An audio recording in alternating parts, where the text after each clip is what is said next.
Okay, the next piece that we're going to be working on in Chapter 3 in our discussion about functions and how we can determine information from functions and graphs is called optimization.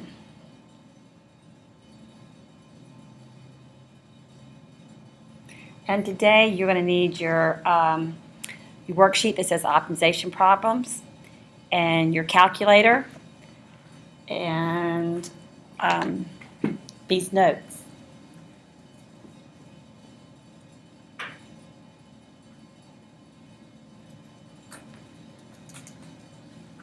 Okay, so optimization is about finding optimal conditions. Either you're going to find a maximum, you want to maximize a quantity, or you want to find the minimum for a quantity. You want to have the minimal cost. You want to maximize your profit. These are all applications of optimization. So part of it mainly deals with setting up an equation,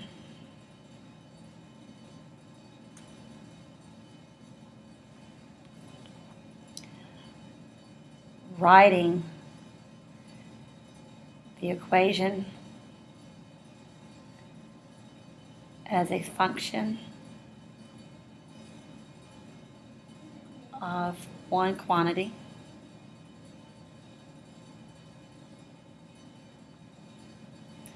and then solving, or not really solving, excuse me, simplifying the expression, take the derivative, and then find the extrema. So that's the process we're going to be going through. We're going to be setting up an equation based on the conditions. We're going to be rewriting one equation as a function of the other. We need to simplify our expression. We're going to take the derivative, and we're going to talk about the extrema. So on your worksheet that I gave you Thursday after your tests, let's just start with number 1. Now, you have this with you. You can read it. I don't have enough space here to work the problems, so I'm going to be working the problems on my blank paper. All right. Number 1. Find two positive numbers whose product is 192, and the sum of the first plus 3 times the second is a minimum. So we want to know where we're going to minimize. We want to know where that relative min is located. All right. Find two positive numbers whose product is 192. So let's let x equal the first number, y equals the second, and their product equals 192. And the sum of the first plus 3 times the second is at a minimum. We want to know where that's minimized. So sum is x plus 3y. We want to know how to minimize our sum. Okay, so again, I don't want these two variables in here. I'll have the sum written as a function of one variable. So let's go ahead and solve for y. Y is 192 over x. Let's plug that in. And I'm going to be kind of lazy and get my calculator out. And so my sum can be written as x plus 576 over x. And remember, I'm going to be taking the derivative, so I'm going to get this in a form ready where I can easily take the derivative. That means I'm going to choose to rewrite this to the -1 power. All right, now I'm going to take the derivative because then I can find critical values and determine extrema. So that's 1. All right, so I'm going to write the derivative in a little bit simpler form. And I'm going to go a step further because I know I'm going to find the critical values. I'm going to go ahead and write it as one rational expression with a common denominator. That way I can find what makes the numerator equal to 0 and what makes the denominator equal to 0. So I'm going to take off the numerator, set it equal to 0, and I'm going to play with 576 a little bit. And I'm just going to write that as x minus square root of 576. And we know the roots of that will be plus or minus square root of 576. And we know where x squared is going to be 0 at 0. All right, so let's go to our first derivative sign chart.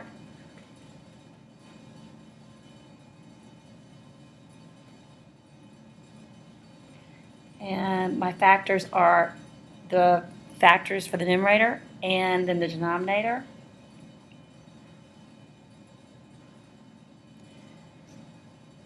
And I'm going to make a sign chart for S prime. Okay, so here's positive square root 576, and I'm pretty sure it's not a perfect square. Oh, it is, 24. So I can just write 24 here, and negative 24 here, 0.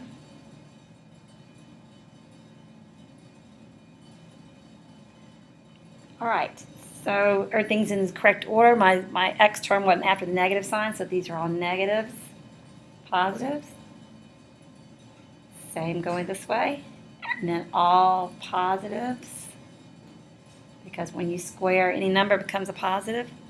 And now I'm going to section this off and multiply it together.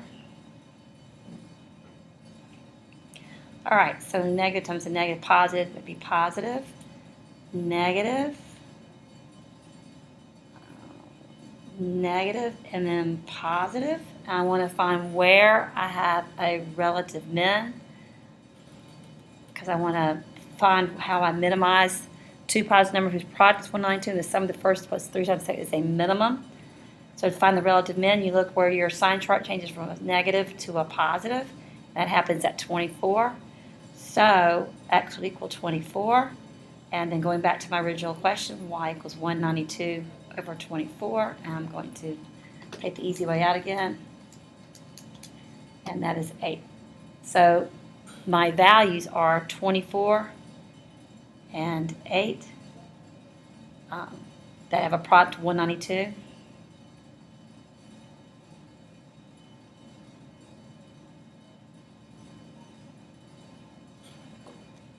Okay, so you mainly see we're going to be setting up equations and then writing one equation just in terms of the other variable. You want one variable, taking the derivative, and finding the max or the min. All right, next on your worksheet, let's go to number 3. Find the length and width of a rectangle as an area of 64 square feet and a minimum perimeter. Okay, so here we go. I'm working on number 3. Okay. Find the length and width of a rectangle as an area of 64 square feet. So let's just let L equal my length and W my width. So L times W equals 64. And I want to minimize my perimeter. The perimeter is 2L plus 2W.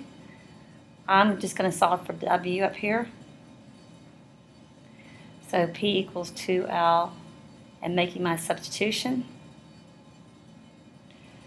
So that's 2L plus 128L to the negative 1. Take our derivative. And simplify that expression. And you want to get a common denominator because you want to know where the numerator is equal to 0 and the denominator. So 2L squared minus 128 equals 0. I think I can take out a 2 from both of those. Nicely, this factors for me. So this is L minus 8, L plus 8.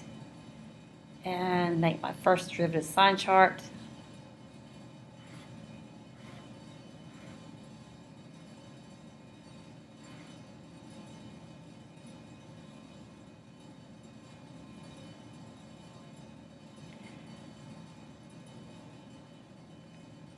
Same process as the last problem. These are all plus signs.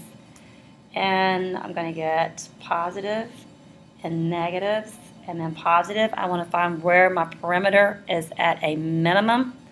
So when L equals 8, the length is equal to 8, perimeter is at a minimum.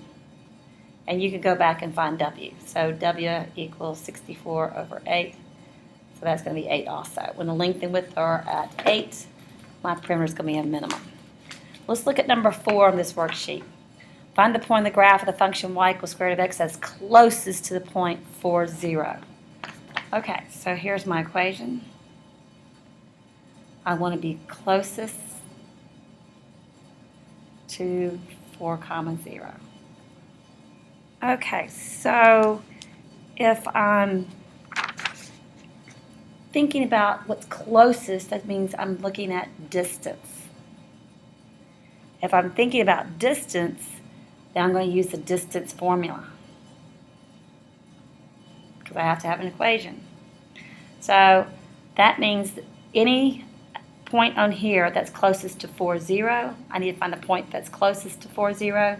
Means I want the minimal distance from the point on this graph to here. Well, the coordinates of the point on this graph that will be closest to 4, 0 will have coordinates x, square root of x. So that's the x and that's the y. So distance equals the square root of, let's go this direction, let's go x minus 4 just because it looks nicer. All right, so x squared minus 8x plus 16 plus x. So this is going to be x squared minus 7x plus 16. Okay, I want a minimal distance. I can go ahead and take the derivative of the whole thing, or I know that it's going to be at a minimum distance when this is at its minimum, when the expression under the radical sign is at its least place. So let's just take it out what's underneath the radical sign, and let's just call it expression. Let's just call it exp. We want to know when the expression is at a minimum, what value of x makes it at a minimum, and let's just take its derivative. All right, so 2x minus 7 equals 0, so x equals 7 halves, and making my sign chart, and expression.